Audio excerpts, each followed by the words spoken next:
Cette semaine, une question de Nuno de Lisbonne. Avec la Coupe du Monde de football, le Brésil va bénéficier d'une exposition exceptionnelle. Il y a la performance sportive, le spectacle et les retombées économiques. Mais le sport est-il aussi devenu un enjeu géopolitique et diplomatique ? Oui, tout à fait. D'ailleurs, c'est le président Lula qui avait défendu la candidature du Brésil. Et lorsque le Brésil s'est vu accorder la Coupe du Monde 2014, Lula avait dit que c'était une grande fierté pour le pays. Un pays qui reçoit une grande compétition sportive mondialisée, Coupe du Monde ou Jeux Olympiques, et sous le feu des projecteurs. C'est une première victoire pour lui. Il y a la victoire dans l'arène sportive, mais le fait de remporter la compétition pour organiser cette même compétition est déjà une grande victoire. C'est quelque chose qui est très couru. La concurrence est de plus en plus grande.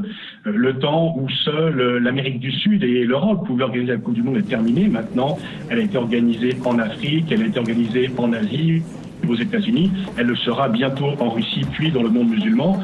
Donc, comme le sport est mondialisé, la compétition pour obtenir cette compétition sportive de plus en plus vive, et puis les médias, les réseaux sociaux, les radios, la télévision créent un stade au nombre de places illimitées. Chacun peut prendre place et donc ce qui était auparavant confidentiel est maintenant vu, suivi par des centaines de millions de téléspectateurs. Donc le sport a pris dans l'espace médiatique, dans l'espace sociétal, une importance majeure. Il est devenu le reflet de la vitalité des nations, l'image que les nations se donnent d'elles-mêmes.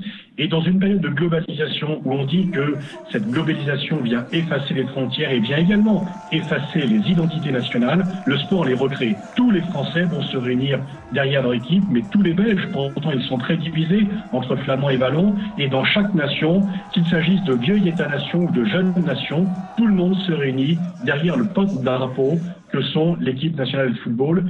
Finalement, nos footballeurs sont des diplomates en short. Si vous voulez poser une question, rendez-vous sur notre site ou sur nos pages des réseaux sociaux.